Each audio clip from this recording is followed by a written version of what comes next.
Pour passer à moins que tu aies quelque chose à dire. Oui, sans les on questions. va répondre aux questions. Les transportables seront-ils ceux qui auront un contact avec l'une des deux antennes supramentales ou avec ceux qui auront un contact plus ou moins éloigné avec des personnes contactées? Bon, c'est une des questions que je déteste le plus répondre. Bon, ben, je réponds pas. C'est ça de Michel.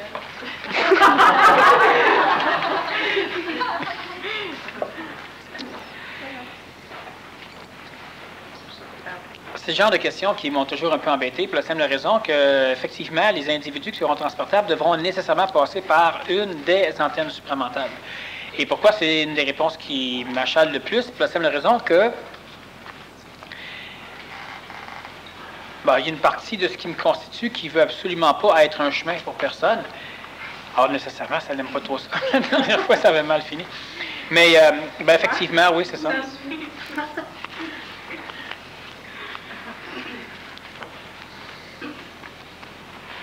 Allô?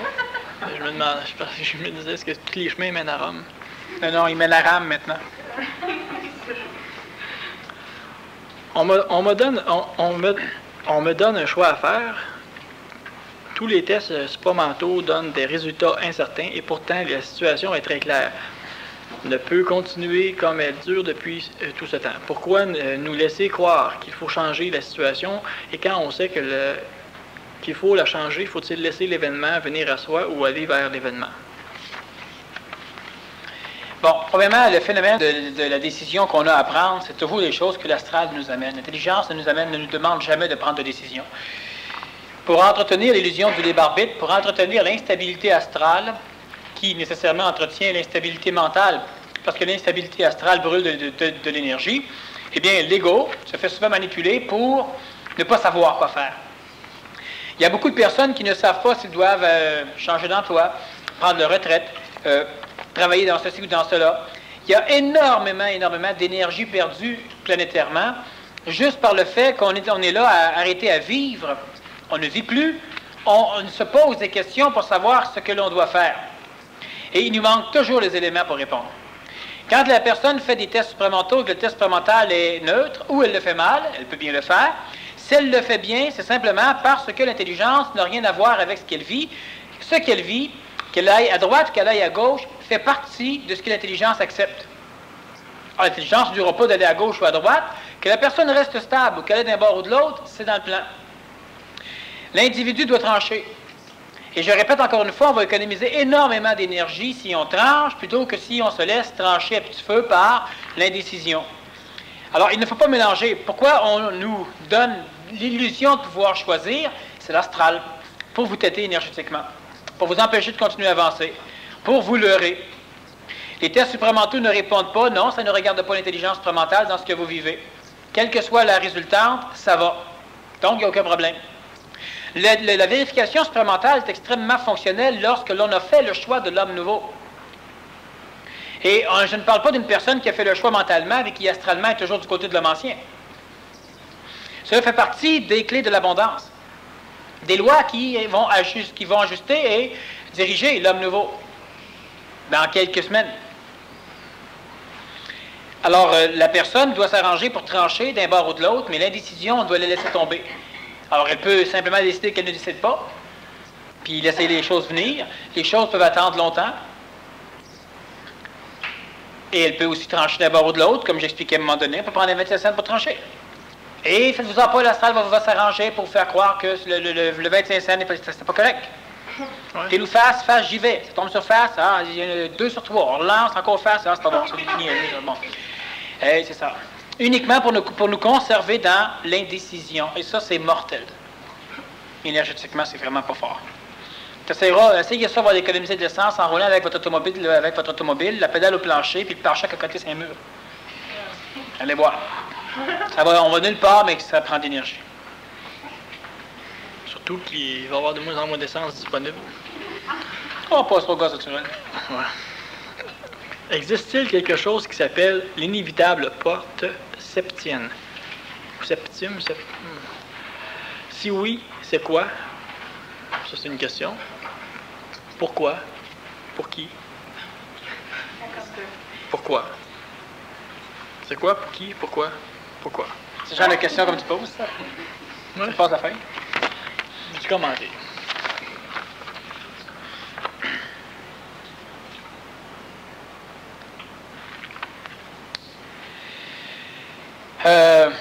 Oui et non. Non. C'est-à-dire que ça y est, à peu près tout, en termes des mots, peut exister. L'inévitable porte septime, non. Il y a, ici, on voit un mélange de traditions ésotériques gauloises, celtiques, donc druidiques, de traditions ésotériques catholiques et kabbalistiques. Alors, nécessairement, à travers l'égrégore existe lui-même, mais ce n'est pas un gros problème. Quand on parle je pourrais m'amuser longtemps à définir le phénomène septime, le phénomène sept, le phénomène créateur. L'inévitable, c'est un chemin conditionnel. Mais, si oui, c'est quoi? C'est l'agglomération d'un paquet de traditions mélangées ensemble qui détermine simplement le fait que l'humain n'a pas de libre arbitre, donc qui parle de destinée. Pour qui? C'est pour tout le monde, évidemment. Pourquoi? Parce que n'a pas le choix. Puis pourquoi encore? Oui.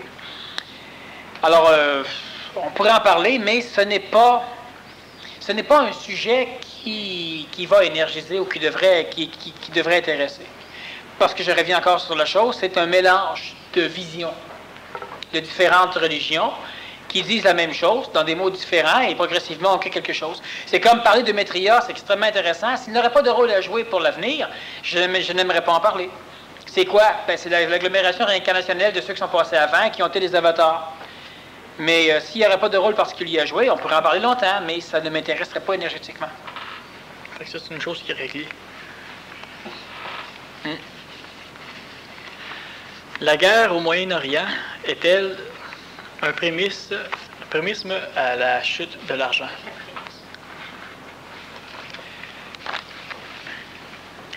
Bon, tout est prémisse à l'avenir.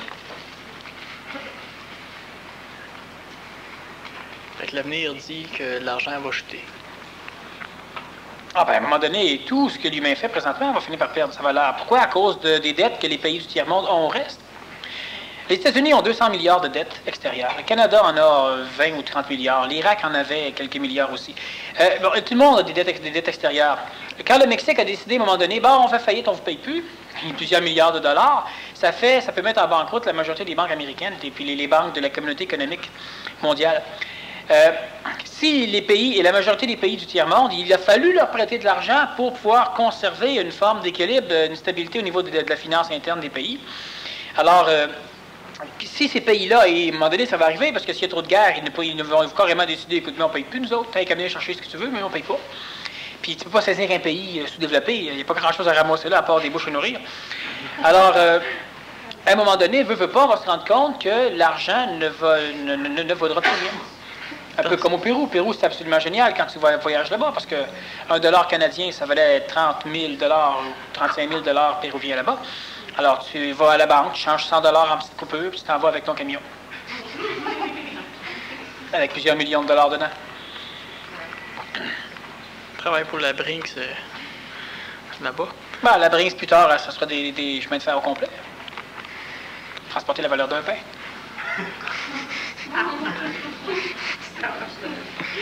Prendre une journée à aller chercher un pain. Quel est le Quel est le cheminement à suivre pour se baptiser soi-même?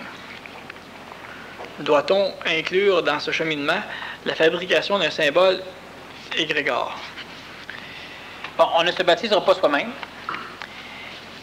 Le baptême, c'est la certification de la résonance vibratoire de notre corps astral, de notre corps vital, de notre corps mental ou de notre corps supramental. Le corps physique, on l'a oublié, c'est un peu du passé.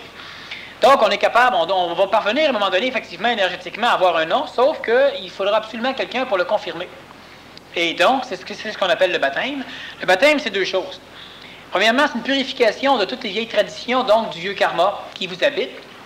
Abolition du nom relié à ce karma-là. Donation de nouveaux noms avec un récipient karmique vide, vous permettant d'aller vers une autre direction. Et ça, un baptême. Et il n'y a pas de... Le cheminement pour arriver à un nouveau baptême, on parlera nécessairement d'un baptême mental, sinon vous n'avez qu'à changer de religion, vous allez pouvoir aller à un autre baptême. quand on parle des structures mentales, pour que l'humain puisse parvenir là, il y aurait tellement de choses à dire pour vous expliquer comment parvenir au baptême, des choses qui résumeraient les 5 dernières années de conférences que j'ai données, des choses qui résumeraient une partie de ce que je n'ai pas donné. Alors qu'il y a des mécaniques faciles pour vous permettre d'y parvenir sans que j'aie à tout expliquer. Et la première des mécaniques, c'est de faire de vous des individus capables d'arriver à vous supporter énergétiquement puis d'arriver à vous répondre vous-même. Et pour faire cela, eh bien, il y a des choses que je suis en train de mettre sur pied, que je suis en train de mettre au point. Ça va prendre encore quelques mois, probablement. Et après, il vous restera à appliquer. À travers les leçons que vous devez suivre, il y a des leçons qui vont s'appliquer. Vous savez, le baptême, c'est de la magie. On va revenir souvent sur la magie. Ça demande évidemment un corps vital assez spécial, ça demande un corps mental assez puissant, ça demande un corps astral équilibré, ça demande un contact supramental minimum pour avoir un baptême qui va nous amener vers l'intelligence, évidemment. Alors, on pourra revenir là-dessus à un moment donné, mais il y a encore des petites choses qui restent à préparer dans les structures astrales, dans les sphères astrales. Il y a des petites choses encore qui doivent être bâties, être organisées ou être éliminées avant qu'on puisse aborder certains sujets. Et il y a beaucoup de travail qui se fait pour que ça s'accomplisse rapidement de façon à ce qu'on puisse avancer. Le premier pas pour le baptême, c'est ça de commencer à zéro. C'est ce que tu définissais tout à l'heure. Ça, c'est évident de façon à pas... Ben oui, sinon tu te fais baptiser, puis il faut qu'on recommence 2 ans après parce que finalement, c'est plus ça, puis c'est correct. Mais on peut faire mieux. Fait qu'avant de se faire baptiser, il faudrait commencer... Il faudrait commencer par naître. Ouais. Naître beau.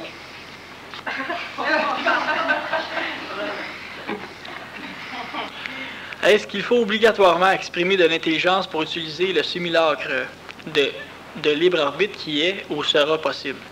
Quelles sont les possibilités et les limites de ce simulacre de libre arbitre? Bon, qu'est-ce que c'est que d'exprimer de l'intelligence? Exprimer de l'intelligence, cela veut dire parler de l'intelligence. Et exprimer de l'intelligence, cela veut aussi dire comprendre de l'intelligence. Alors que ce soit clair. Donc, un individu qui est capable de comprendre l'intelligence de l'intelligence, il exprime de l'intelligence. Il crée des synergies, il nourrit la même chose, il fait circuler de l'énergie supplémentaire, il exprime donc de l'intelligence. Ce n'est pas nécessairement le premier orateur à parler. Un individu peut ne rien être capable de répéter de ce que je dis, peut être capable de comprendre des choses, comprendre des mécaniques, savoir ce qu'il devrait faire, etc. Ne pas être capable de le faire encore, il exprime quand même de l'intelligence. Alors, pour utiliser le simulacre de libre arbitre, le simulacre de libre arbitre, qu'est-ce que c'est? C'est que pendant un laps de temps, vous allez être, pour la première fois, manipulé uniquement par ce qui vous habite. Et non plus manipulé par toutes les conditions extérieures centrifuges de l'histoire.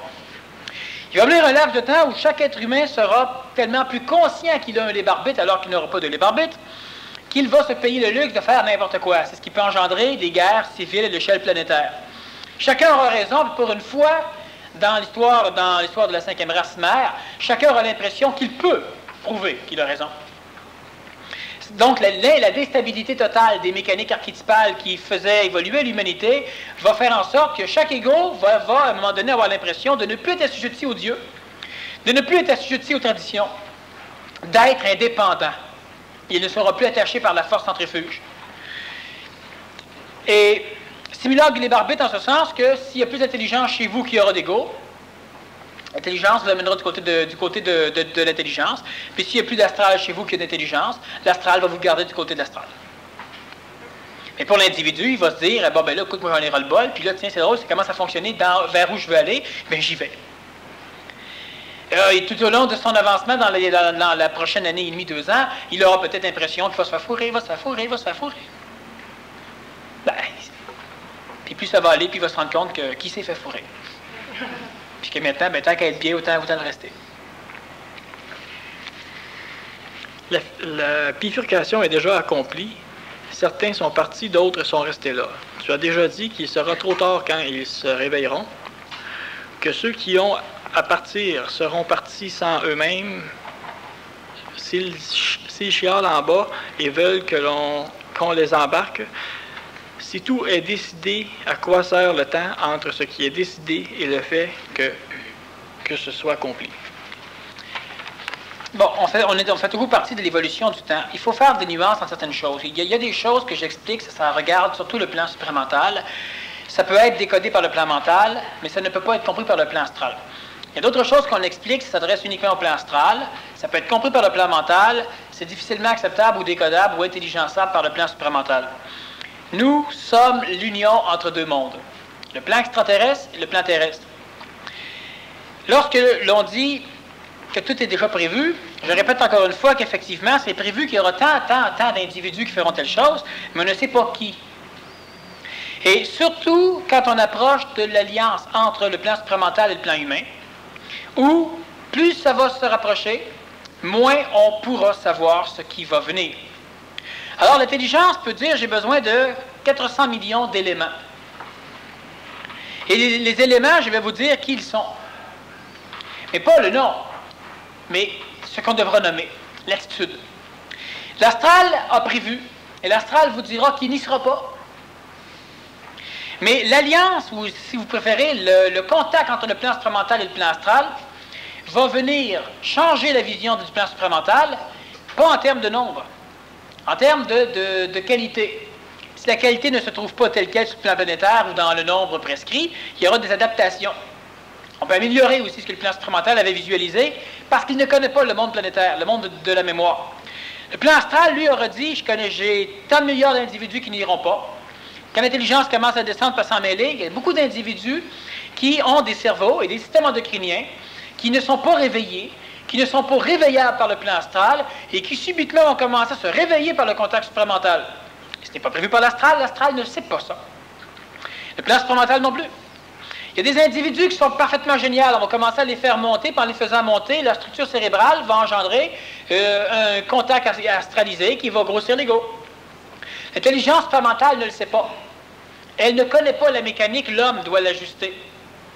Et le phénomène astral ne connaît pas l'intelligence. Il ne peut pas prévoir ce que le neuf va faire dans le vieux, ne connaissant pas le neuf. Et c'est pourquoi tout est prévu, mais on ne sait rien. Et moi, j'appelle cela des futurs possibles. Et les futurs possibles, il y en a des beaux, il y en a qui sont laids. L'être humain qui fait le choix d'un avenir conséquentiel, écologique, ne vivra jamais les prochaines, pas millénaires, disons, les prochains centenaires, dans un mauvais monde. Alors qu'effectivement, pendant un laps de temps, il faut comprendre une chose, c'est que tant que vos égaux, autant vous allez avoir des parties chez vous qui vont vous atterrir dans le côté apocalyptique, nécessairement, vous serez assez assujettis à des côtés apocalyptiques. D'où l'importance de repartir à zéro le plus rapidement possible, d'où l'importance de travailler convenablement pour s'en aller à montant. Qu'est-ce qui va retenir le plus l'humain? C'est les parties basses et pas les parties hautes.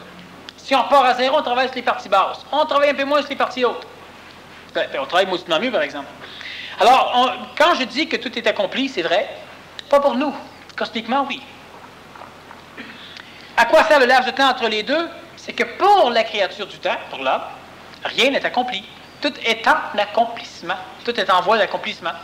Et l'humain, qu'est-ce qu'il a à faire? L'humain n'a pas de libre arbitre, sauf que je répète encore certaines choses. Il y a... Bon, je vais expliquer. S'il ne comprend pas... Ne mets pas de pression. Bon, c'est vrai qu'elle dit que tu comprends.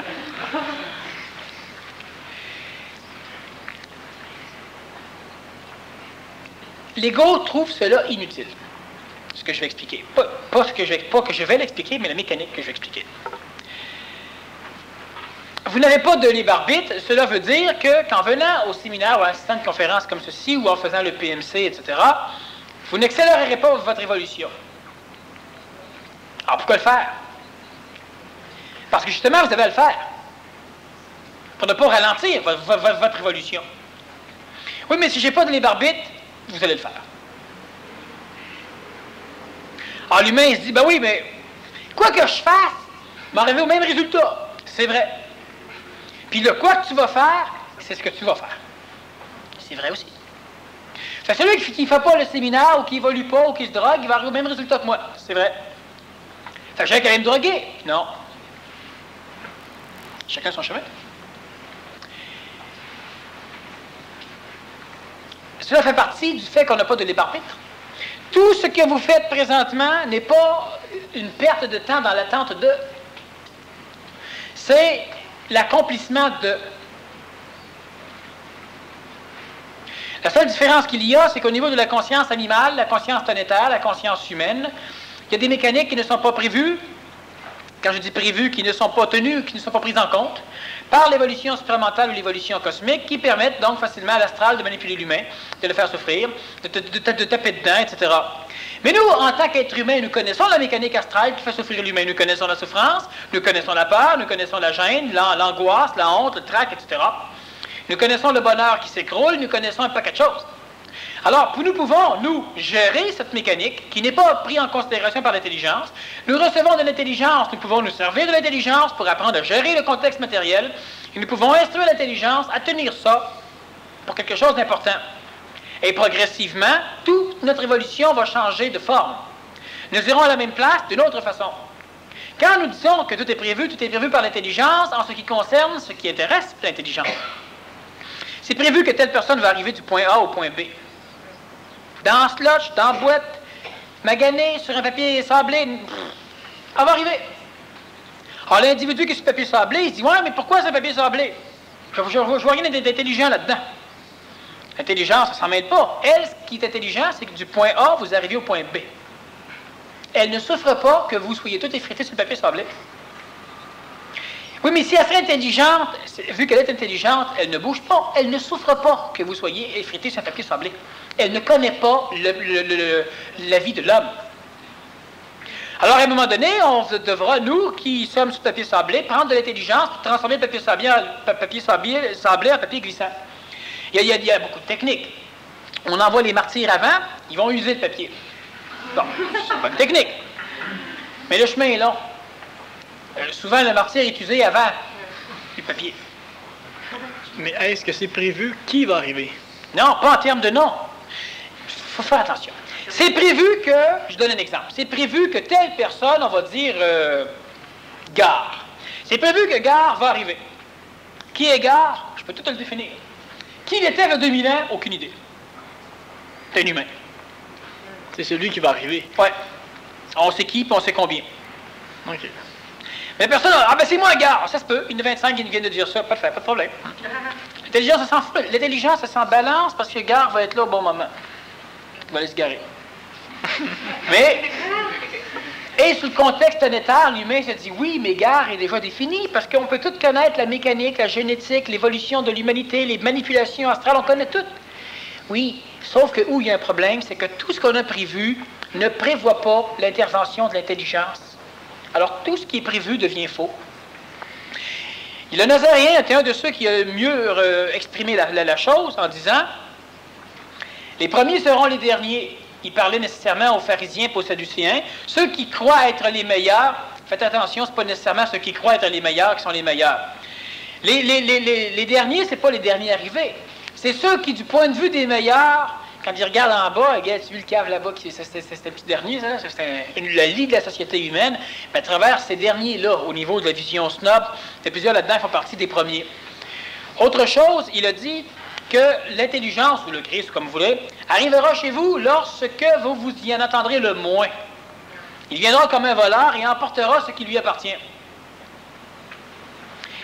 Ben, c'est la même chose. L'humain ne peut pas connaître, prévoir, savoir qui, comment, quand. Pourquoi? Parce que même le Nazaréen ne le savait pas. L'intelligence ne le sait pas, elle sait ce qu'elle veut. L'astral ne le sait pas, elle sait ce qu'elle veut. Et on doit s'arranger, nous, l'humain, pour ne pas le savoir non plus, mais savoir ce qu'on veut. Donc, au niveau des prophéties, au niveau de plusieurs choses, quand on parle du phénomène supramental, ça définit des choses. Quand on parle de la mécanique humaine, ça définit des choses. L'alliance entre les deux est déterminée uniquement par l'humain. On ne sait rien. 144 853 élus, ça peut totalement changer avec 5 800 425 247 élus. Lui, il pourrait dire, ça peut donc aussi être un élu. Rien n'est sûr, rien n'est stable. Plus les deux vont se toucher, moins on va savoir où on va. Alors c'est là que c'est intéressant d'être centré sur soi-même, puis de bâtir des choses de base. Comme par exemple, qu'est-ce que tu veux faire dans la vie plus tard? Aucune idée. Alors présentement, tu fais quoi pour préparer ton avenir que tu ne sais pas ce que tu vas faire? Présentement, je m'arrange pour avoir une bonne santé, puis je travaille, puis je ramasse de l'argent. Ah, ça va te servir à quoi? Aucune idée. Mais la journée que je dois faire quelque chose, il me faudra les deux. Parce que j'aurai le temps. Maintenant, je ne sais pas. Ah, mais si tu meurs avant d'arriver, je mourrai. Mais si je meurs, puis j'ai travaillé, je ne me serais pas fait fourrer. Mais si je vis, puis je n'ai pas travaillé, là, peut-être que je me serais fait fourrer. Alors, j'aime autant prendre des choses écologiques de base. Je vais commencer par faire cela. Du point de vue évolutif, ramasser de l'énergie. C'est la seule chose qui, c'est un carburant. On fera ce qu'on voudra, on ira où on voudra, mais l'important, c'est de commencer par en avoir, puis être capable d'avoir la nôtre, donc de pouvoir la contrôler. Oui, mais ça ne change rien. Amenez ce que vous voulez, commencez par avoir de l'énergie. Vous êtes chrétien, le vrai Dieu catholique existe, il descend à sa coupe volante, il vient d'atterrir, puis il veut du monde à droite et à gauche, alors qu'il n'est pas qu'en dessous. Même chose. Un bon chrétien, qu'est-ce que c'est? C'est quelqu'un qui devient stable, quelqu'un qui ne lutte pas toujours contre le diable, c'est quelqu'un de pur, c'est quelqu'un qui a masse d'énergie. Quelle que soit la religion, quelle que soit la vision, c'est l'énergie qui commence par être demandée, uniquement. Alors la première chose de base qu'un être humain doit faire pour se stabiliser, c'est de commencer par énergiser ses corps physiques, puis de suivre une structure qui va lui amener de l'énergie, de développer des égrégores pour placer de l'énergie qui traîne partout sur la planète, la conserver pour lui, et puis quand il aura besoin, voilà, il pourra faire. La recherche du bien-être et du confort. Ça, c'est... Au niveau de l'évolution, absolument. La recherche du bien-être vital, bien-être astral, bien-être mental, confort mental, etc. Physique aussi. Parce que si, par exemple, il m'arrive un événement majeur dans la vie, là, on peut dire, c'est un addon, ou bien on peut y aller avec, c'est quelque chose qu'il faut que je comprenne. Il faut faire attention. L'addon, c'est faux. Et la leçon amenée par la vie, c'est faux. Bon. Il t'arrive jamais d'événement pour que tu comprennes quelque chose. Jamais. Par contre, tu peux comprendre quelque chose à chaque événement. Quand tu as un événement, c'est une mécanique karmique, collective, planétaire, etc. Sauf que on peut transformer un karma en leçon avec nous, on digère. Alors, vous observez quelque chose, puis vous comprenez quelque chose là-dessus. Vous venez de faire un passe-droit à l'astral et au karma. Et vous gagnez de l'énergie. Pourquoi? Parce qu'on a envoyé un élément pour se nourrir de toi, tu t'es nourri de l'élément. Alors, on ne doit pas rechercher qu'est-ce qu'on a à apprendre. On doit rechercher qu'est-ce que l'on peut apprendre d'un événement, quel que soit l'événement. Fait qu'il n'y a pas de résultat, c'est pas un examen de passage. Là. Non, l'examen de passage c'est encore plus simple. Parce que ce sont des examens de passage qui n'en sont pas. Autrement dit, c'est qu'en fonction de ce que tu apprends, on saura qui tu es. Alors, c'est évident que si moi, je descends et je cherche un être humain, je peux dire, tiens, il y a plein d'examens, là, je vais... voilà. Je décide que ce sont des examens. Je décide que les événements, là, ils sont à la hauteur des examens que je t'aurais fait passer. Puis, ce que tu apprends dedans, c'est à la hauteur de la réponse qu'il faut donner à l'examen. Mais planétairement par là, il n'y a pas d'examen, il n'y a pas de leçon qui nous est enseignée par la vie. Nous pouvons apprendre d'eux. Dans ce sens-là, il n'y a pas d'élus. Puis il n'y en aura jamais. Non. Mais il y aura des individus qui vont nécessairement être ce que les autres vont appeler des élus. Oui, mais ce ne sera pas ça. Pas comme l'humain le conçoit. C'est pourquoi ce n'est pas une question de vouloir, c'est une question d'accomplissement, une question de faire, une question d'être. Et pas être en fonction de. Imaginez une chose, imaginez que tout ce qui a été prévu en fonction d'eux soit faux. Donc, on ne doit pas se travailler en fonction d'eux, on doit se travailler en fonction de soi.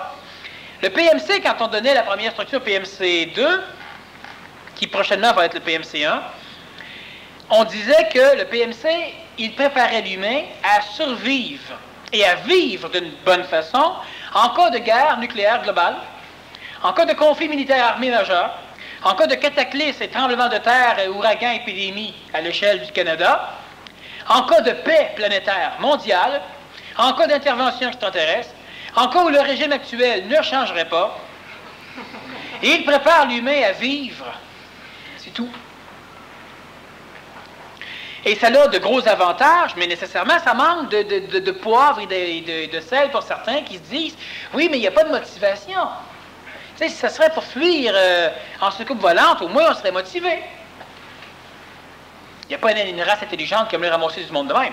Si ça serait pour survivre à l'apocalypse, il faudrait qu'on prie souvent pour qu'il y en ait un apocalypse, parce que sinon, à un moment donné, on va aller d'une gang de cons. Non. On doit être... Parce qu'il y a peut-être personne qui va venir chercher quoi que ce soit.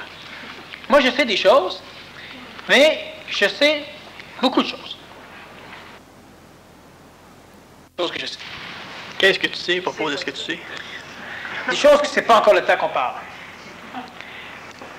Parce qu'il y a un contour d'ego chez l'humain.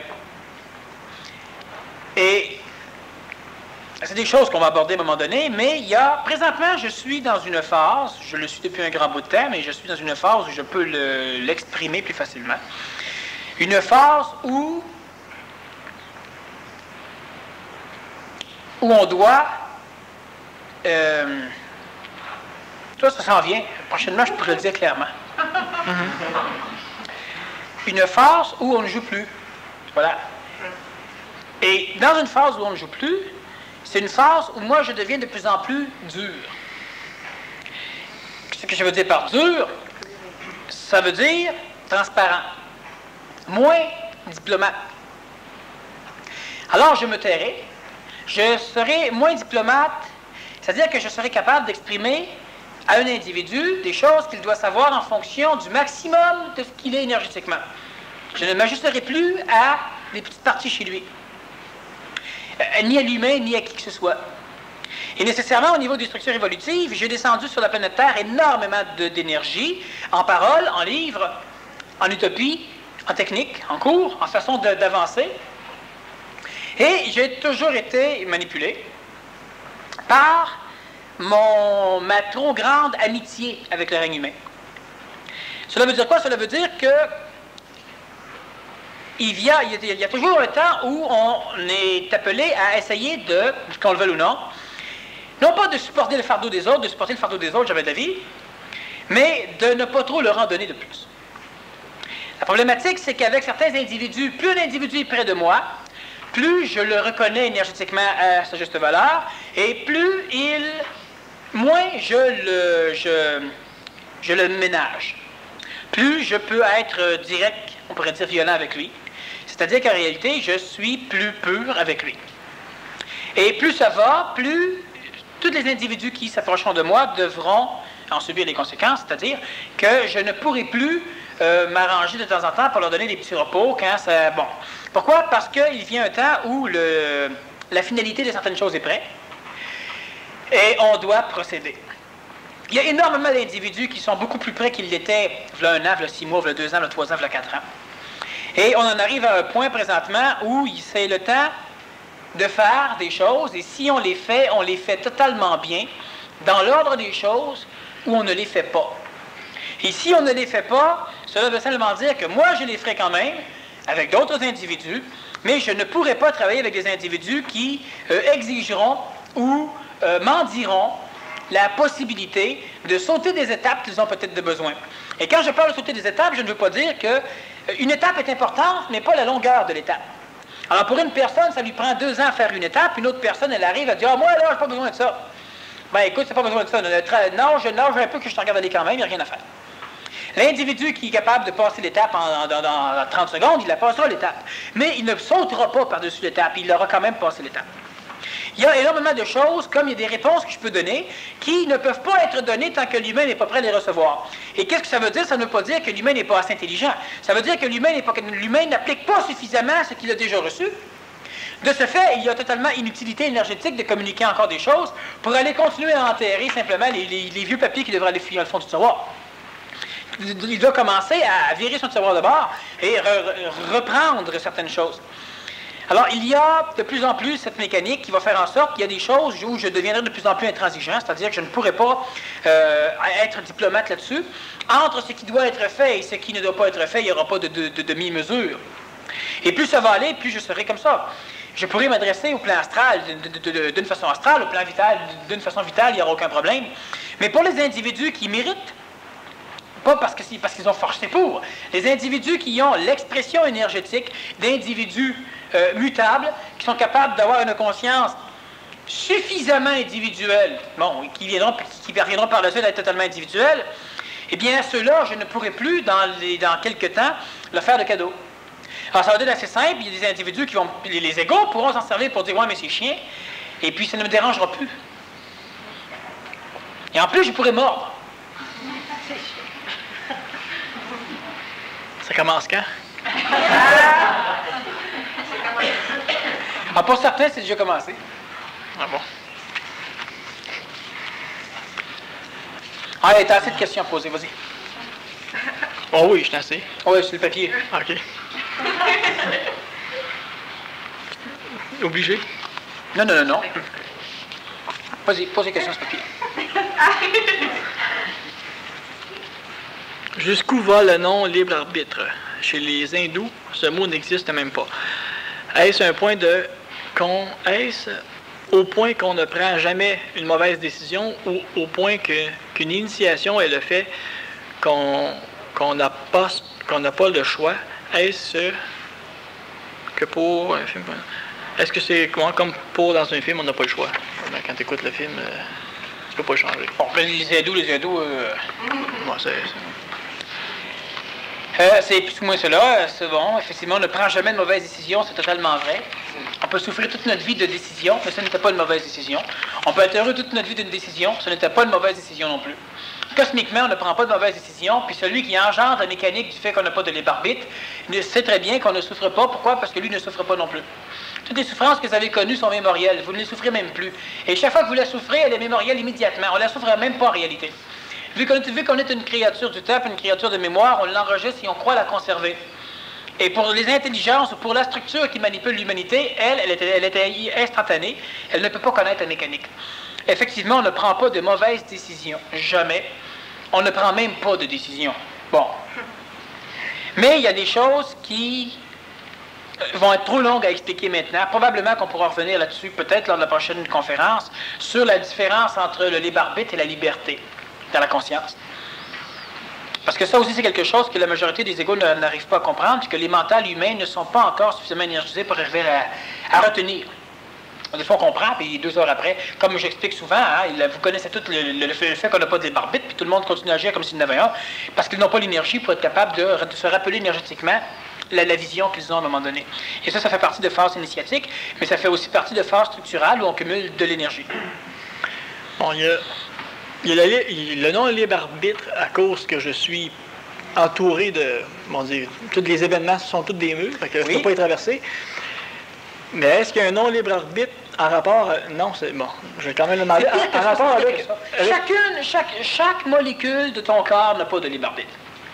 Ah, ça, c'est matériel. Oui. Quand on parle de... Bon, c'est ça. Quand on parle de libre arbitre, est-ce que c'est uniquement matériel? Si tu parles des énergies, la magie, tout ça, c'est matériel quand même. Le non-libre arbitre est là-dedans, mais est-ce qu'il y a le non-libre arbitre en rapport avec ce qu'on parle, là, le terme est faux, mais en rapport avec la race élitique ou le personnage qui est élu? Je vais t'expliquer quelque chose qui ne répondra pas complètement, mais n'empêche. Il y a de l'eau qui veut couler, intelligence supramentale. Il y a un gazon arrosé, matière planétaire, il faut des tuyaux. Il n'y a pas de tuyaux. À un moment donné, il y a des humains qui vont se fabriquer pour être un tuyau. En étant un tuyau, l'eau passe dedans. Alors, ils peuvent dire, je contrôle l'eau et je l'amène sur la Terre. C'est une façon de voir les choses. L'eau peut dire, je contrôle le tuyau, c'est moi qui l'ai forcé à monter. Façon de voir les choses. Puis le gazon pourra dire, je contrôle et l'eau et le tuyau, il m'arrose quand je veux. Façon de voir les choses. Alors, l'important, c'est que, quand tu parles de magie, la magie, c'est uniquement qu'il y a quelque chose qui doit se faire. Disons que, toi, tu décides un jour de transformer le Sahara en paradis. Tu deviens magicien, tu prends les forces astrales, il y en a suffisamment d'énergie dans le monde de la mort pour faire cela, et tu le fais. As-tu contrôlé quelque chose? Non. Le Sahara voulait être un paradis. L'énergie voulait redescendre en fleurs à terre. Toi, pour bénéficier de la Rolls-Royce, tu es devenu l'outil qui permettrait cela. Exactement comme tu peux être dans ta vie un camion qui va vider les fosses septiques. Alors tu vas recevoir de la merde toute ta vie. Et tu peux aussi être un camion qui va arroser les plantes au soleil, ou un camion qui va simplement transporter le monde, etc. Les deux ont leur fonction, les deux c'est extrêmement utile et fonctionnel, sauf que il suffit simplement à ce qui se structure aux atomes, à l'humain, de se bâtir en fonction de servir une cause plutôt qu'une autre. Bon. Et ce qu'il faut comprendre, c'est que dans l'idée du non-libre arbitre, la majorité des êtres humains, la question se pose où? La question ne se pose pas chez les humains qui n'ont pas de conscience. Bon, alors eux, c'est réglé. Ouais. Mais chez l'humain qui peut transiter, l'humain qui est l'expression humaine, planétaire, de l'évolution cosmique. L'humain qui est et de la matière et du supramental. C'est lui qui se pose la question. Parce que si vous seriez uniquement supramental, aucun problème, vous êtes l'autre bord. Uniquement humain, aucun problème, vous êtes l'autre bord. Parce qu'on a accès aux deux phénomènes, on est donc ceux qui allons engendrer une forme d'union, d'alliance entre le contexte planétaire et extraplanétaire. Bien, nous, on a comme une forme de choix. Mais on reviendra à un moment donné sur le libre arbitre et la liberté. Parce qu'effectivement, du point de vue matériel, c'est que chaque corps impose son espace-temps aux autres. En partant déjà là, on est fait. Mais il y a une grande possibilité d'avoir un libre arbitre matériel, même si on est plusieurs sur un contexte planétaire. Il faut pour cela que tout le monde soit énergiopathe. Parce qu'il y a une gérance de la matière, là. À un certain moment donné. Si par exemple, je crée un paradis dans le désert parce qu'il fallait que ce soit créé là, bon, moi j'ai rien fait finalement. Non, mais le désert non plus. J'ai tout fait et j'ai rien fait. Exact. Mais c'est en plein ça. Mais il y a quelque chose qui décide que l'événement arrive. Non. Qu'est-ce qui a décidé qu'il fallait faire un désert? Ça a été le fait qu'il y ait un désert. Qu'est-ce qui a décidé qu'il fallait qu'il y ait un paradis? Qu'il y ait un désert, qu'il y ait de l'énergie qui se rappelle du paradis terrestre, qui va donc redescendre pour venir le recréer. Il a fallu qu'il y ait de l'intelligence, il a fallu qu'il y ait toi. Autrement dit, le fait que c'est tout. Il y ait tous ces événements-là ensemble, ça crée une réaction. Voilà, et c'est ce qui s'est passé. Okay. La réaction, elle est belle. Si tu es un des éléments qui va engendrer une réaction belle, tu bénéficieras de la beauté. Si tu es un des éléments qui engendrera une réaction laide, tu bénéficieras de la laideur. Alors, de ce fait, connaissant la mécanique, à un certain moment donné, on a la possibilité de jouer avec ce qui nous arrange dans le plan astral, ce qui nous arrange dans le plan mental, ce qui nous arrange dans le plan supramental. On est capable de bouger certaines choses. C'est pas un libre arbitre parce qu'on le bouge en fonction d'aller chercher de ces réactionnels, mais c'est une liberté de déplacement, de motricité. Une variante dans le non-libre arbitre. Oui, mais on reviendra, c'est pas mal plus vaste. Qu'est-ce que la corde d'argent? La corde d'argent, c'est ce qui sert à tenir le gros pendentif que Kadhafi a sur sa poitrine. La corde d'argent, c'est un terme ésotérique qui définit une mécanique qui rattache le corps astral au corps vital. Donc, normalement, quand une personne a une forme d'extra-conscientisation d'une partie de son âme, on parlera de voyage astral, il y a, pas tout le temps, dépendamment de comment il a structuré sa sortie en astral, il y a, un voyant pourrait voir une forme de corde qui est vitale, donc qui est légèrement lunaire, argenté, qui relie le corps astral ou le corps vital en dédoublement éthérique au corps physique. C'est la corde d'argent. Alors, dans l'histoire des voyages astraux, souvent on se dit, on a peur, tu pars en voyage astral, puis si quelqu'un coupe ta corde d'argent pendant que tu es parti, tu ne pourras pas revenir, etc., etc. Bien, la corde d'argent, c'est simplement une mécanique, un canal d'énergie vitale, totalement vitale. Le vital, c'est gris, c'est bon, c'est un peu comme argenté. Quand le voyant, le médium le voit, il ne voit pas uniquement par ses yeux, il le voit dans le monde, dans le plan morontiel et dans le plan astral, et c'est encore plus lumineux. Comme c'est une forme de couleur de gris, ça va donner l'impression d'argent. Et la corde d'argent, ça définit donc cela. Le cordon ombilical qui relie le corps astral au corps physique, au corps vital. Un ajusteur d'énergie m'a dit que j'avais une colonne d'énergie qui passe au milieu de moi et qu'il n'avait jamais vu ça. Est-ce vrai? Si oui, à quoi ça sert? Chose que vous devez comprendre, c'est que il n'y a pas de colonne d'énergie qui passe à travers les individus actuellement assis ici.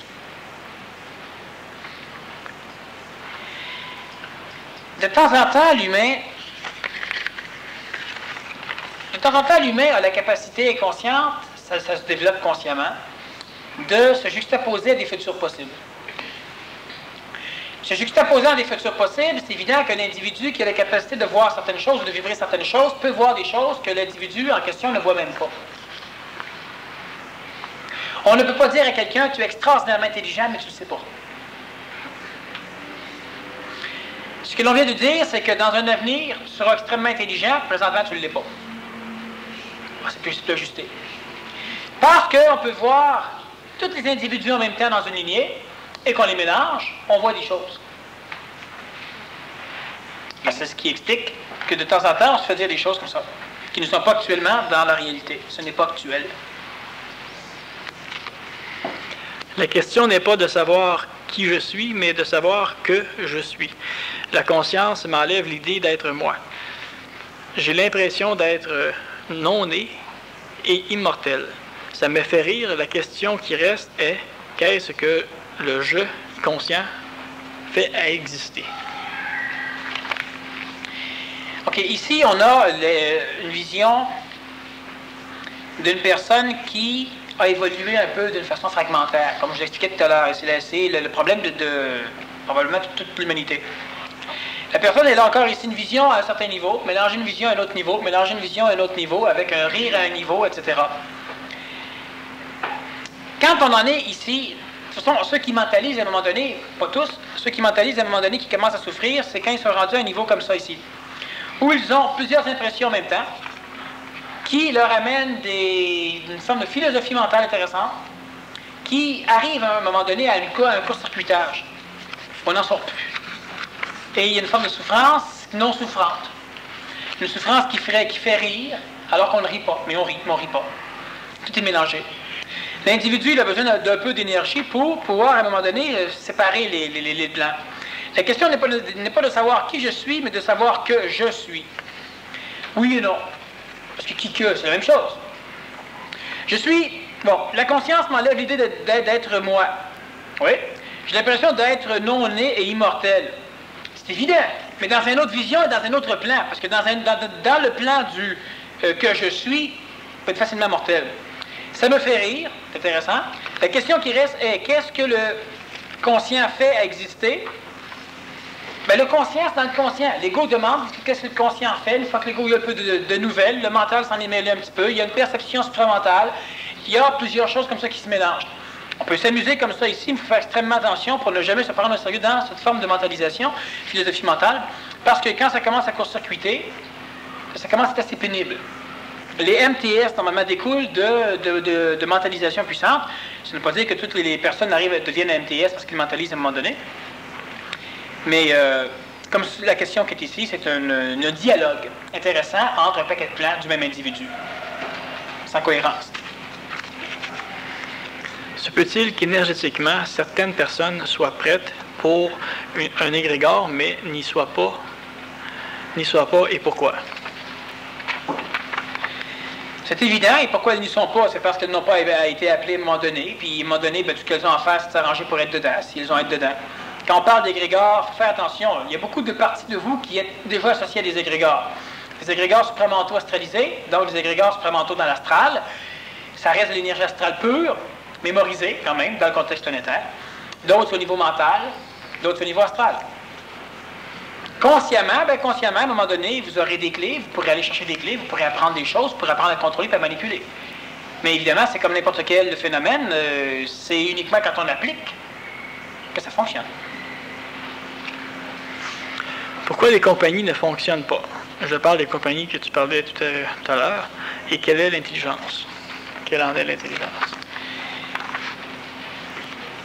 Parce que toutes ces compagnies ont été placées dans le but de rendre monnayable l'intelligence. Ces compagnies ont été créées dans le but de faire en sorte que des individus qui, à l'origine, ne peuvent pas travailler ensemble parce qu'ils se conscientisent. Pourquoi? Parce qu'un individu qui travaille avec un autre peut facilement finir par être coloré par la présence de l'autre, donc ne parviendra pas à son individualité au niveau de la conscience. Les compagnies donnaient des raisons intelligentes de forcer des individus à s'agencer pour qu'ils puissent travailler. Pourquoi les compagnies ne fonctionnent pas encore totalement? Pour la simple raison que les individus ne sont pas encore totalement parvenus à appliquer les lois de l'ère nouvelle, de l'homme nouveau, de la femme nouvelle, dans leur structure de vie et d'affaires. Les compagnies fonctionnent de mieux en mieux, ça va pas pire, ça ne va pas comme ça devrait aller, uniquement parce que les individus ont encore à apprendre. Les compagnies ont été créées dans le but de servir de baromètre à tous les actionnaires, ainsi évidemment qu'à ceux qui travaillent dedans. Plus ça va, plus notre évolution est sur le bon chemin.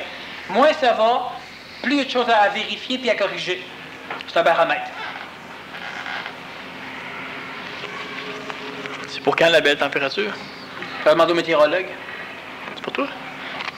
Ah, À chaque fois que je suis tombé en amour, cela n'a jamais fonctionné. c'est évident, il faut monter en amour. Il ne faut jamais tomber en amour. Pourtant, j'étais belle et intelligente. À force de souffrir, j'ai fini par comprendre. Maintenant, je m'autorise plus à aimer, encore moins à m'élever en amour. Où sont les Superman? Faut pas tomber en amour avec.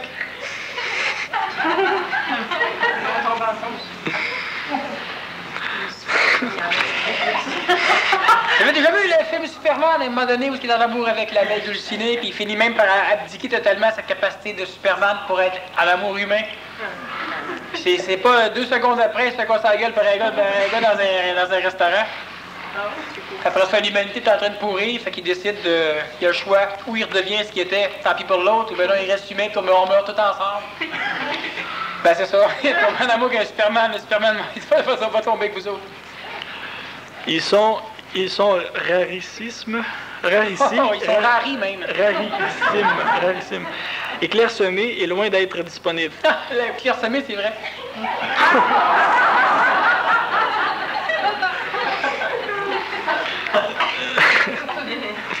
Je ne peux plus être désillusionnée, frustrée, dépendante d'une drogue. On dit ça? Ça peut être vrai.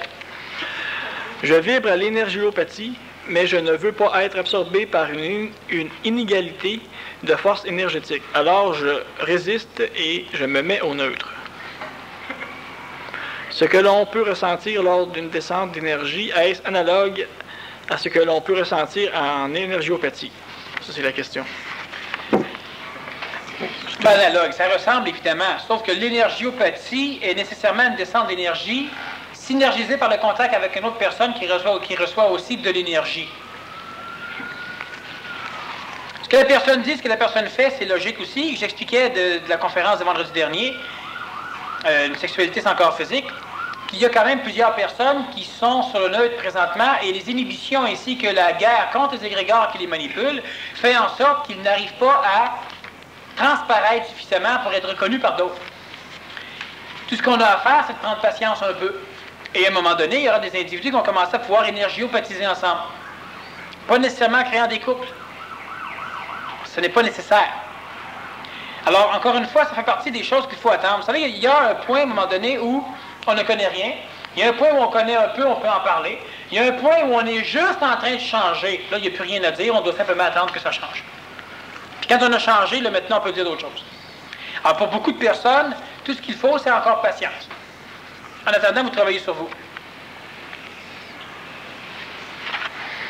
Explique-moi le symbole de l'épée, de la veuve, de l'orphelin. La veuve et l'orphelin, ça désigne énormément de choses. C'est évident. L'épée, c'est un symbole alchimique qui symbolise les 4 éléments, la terre, l'eau, l'air et le feu. Il symbolise les éléments d'une façon active et d'une façon passive. Alors, on a donc deux barres qui sont une verticale et une horizontale. Placées d'un côté où le plan spirituel domine la matière, ce sera la croix. À l'inverse, où le plan de la matière domine le plan spirituel, ce sera l'épée. Dans une vision de l'évolution, si la matière dirige le plan spirituel, on avance nulle part. Dans une autre vision de l'évolution, si l'homme dirige les forces spirituelles, on ira plus loin. L'épée a toujours été aussi le symbole de la puissance, le symbole de l'alliance, le symbole de la loi et le symbole des gouvernants. L'épée dans la main d'un imbécile, c'est nécessairement dangereux, et l'épée dans la main d'un être intelligent devient quelque chose d'extraordinairement puissant. La veuve et l'orphelin désignent plusieurs choses. La veuve et l'orphelin ne désignent pas l'enfant matériel et la femme qui a perdu son mari. Alors que son mari était chevalier, puis il est allé mourir en défendant la veuve et l'orphelin. Ça a créé une autre veuve et l'orphelin, puis on en envoie. À un moment donné, on en a envoyé tuer quelqu'un, et puis veuve et l'orphelin, les chevaliers s'ennuient, ils peuvent faire sauver. La veuve, c'est Marie, l'orphelin, c'est Jésus. Donc, préserver la veuve et l'orphelin, cela veut dire simplement préserver tout ce qu'il y a de capable d'amener de l'intelligence sur le plan planétaire, la veuve, et l'orphelin, protéger tout ce qui sera engendré et créé par l'arrivée d'intelligence sur le plan planétaire, l'orphelin. Quand on parle de chevalerie, le chevalier est celui qui préservait la veuve et l'orphelin grâce à l'épée. Il mettait son épée au service de. Mettre son épée veut dire mettre sa conscience, sa vie, son énergie, son karma, ses lignées futures, son passé, au service de. Alors on disait au service d'une cause. Il faut faire attention. Chaque fois qu'un chevalier mettait son épée au service d'une cause, la cause devait être juste et bonne. Il y a eu des chevaliers qui ont servi des mauvaises causes. Mais si on retourne un peu dans l'histoire, on se rend compte que ces personnages n'étaient pas chevaliers, ils étaient des guerriers. C'est autre chose. C'était des combattants. Alors qu'un chevalier pouvait totalement perdre son honneur de chevalier et devenir un brigand. Et c'était contre lui que les chevaliers devaient se battre à un moment donné, préserver la veuve et l'orphelin. C'est évident qu'à un moment donné, ésotériquement, on arrive à protéger la veuve, la femme, et l'orphelin, les enfants, uniquement parce qu'à cette époque, ça mourait énormément, il y avait toujours beaucoup de guerres, et c'était logique pour le chevalier de préserver ce qu'il y avait, non pas de plus faible, c'est faux, mais ce qu'il y avait de plus important à la survie de l'humanité, sinon les femmes et les enfants. Étant donné que les guerriers, il y en avait suffisamment, vu que c'était les seuls qui étaient suffisamment armés pour se protéger. Alors, il y a eu cette symbolique qui est arrivée là. Quand on parle de l'avenir, c'est la même chose. Préserver tout ce qui amène l'intelligence, c'est vrai. Préserver ce qui est engendré par l'intelligence, c'est vrai. On doit s'occuper de ceux qui sont capables d'engendrer ou qui le sont, ou qui ont été donc engendrés par l'intelligence. C'est le rôle même d'une chevalerie planétaire. Préserver ce qui va vers l'avant, quelque chose de bien, d'écologique, d'intelligent et de beau, d'esthétique, énergétiquement. Qui était Salomé? Était-elle une initiée? Faisait-elle partie du plan essénien? Et le savait-elle? Elle le savait.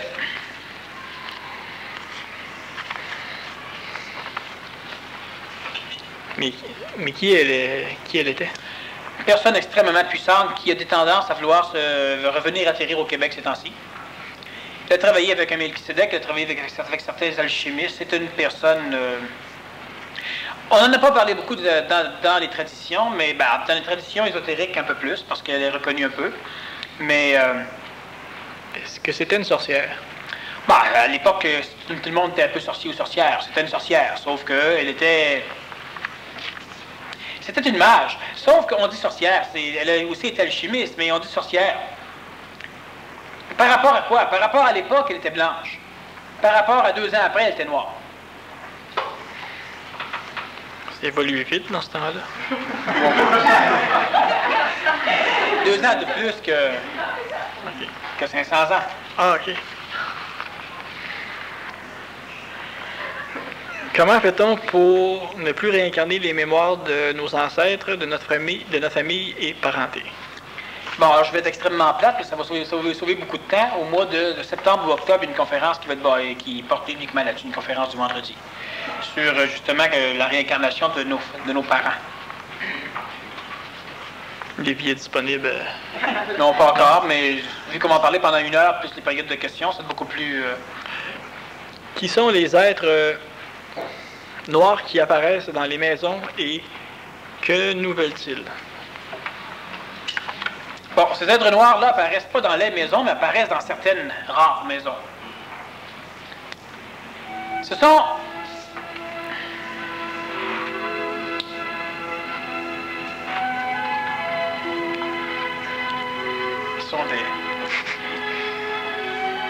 Ce sont des personnages. Tout à l'heure, j'ai répondu à la personne, et puis la meilleure chose que je peux faire encore, c'est répéter la même chose.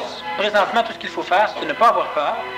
Progressivement, il faudra s'arranger pour qu'ils ne viennent plus, c'est-à-dire les envoyer. Une des meilleures choses, c'est s'arranger pour que personne dans la famille n'ait peur. Ces êtres noirs-là sont nécessairement noirs, ils sont négatifs, ils viennent vérifier les choses. Ils viennent vérifier si une personne est prête à être emportée. Mais la personne qui pose la question ici, les êtres noirs n'emporteront probablement jamais personne, parce que de plus en plus, c'est de moins en moins emportable. Et je ne parle pas de transportable, je parle de kidnappable. Ce sont des sbires qui viennent vérifier les choses. Et si on n'a pas peur, si on reste soi dans cette situation-là, ils vont aller fouiller ailleurs assez rapidement. Alors, même si il y a, par exemple, une personne n'a pas peur, il faut que progressivement, toutes les autres n'aient pas peur, parce qu'ils vont avoir aussi une tendance à engendrer des choses négatives. Il y a eu des contacts que la personne a eu avec certaines entités à un moment donné. Il y a des choses qu'elle a faites. Et lors du séminaire, je lui ai expliqué que certaines choses qu'elle a faites qui peuvent amener certains problèmes karmiques. Un individu qui évolue, qui grimpe, s'éloigne de son karma. Donc, on ne doit pas nécessairement toujours payer le karma. On peut s'en éloigner en s'en allant vers quelque chose d'autre, en changeant carrément de vie, de personnalité. Bref, en faisant le choix de l'homme nouveau. Alors, en attendant, c'est ça, je ne veux pas trop en dire là-dessus. Pourquoi? Parce que ça pourrait simplement servir les hommes noirs plutôt que de servir la personne qui écouterait la réponse. Mais est-ce que en parler mentalement, par exemple, pas tout seul, avec d'autres personnes, parler du phénomène à l'extérieur de la maison? Dans une mécanique où il y a suffisamment d'énergie dans un égrégore, des individus qui peuvent se réunir pour parler uniquement de cela mentalement vont faire en sorte que tous les individus assujettis à l'égrégore vont être totalement impénétrables par ce genre d'individus. C'est parce encore une fois des structures de magie. Alors, mais pour ça, il faut un égrégore, il faut des gens qui sont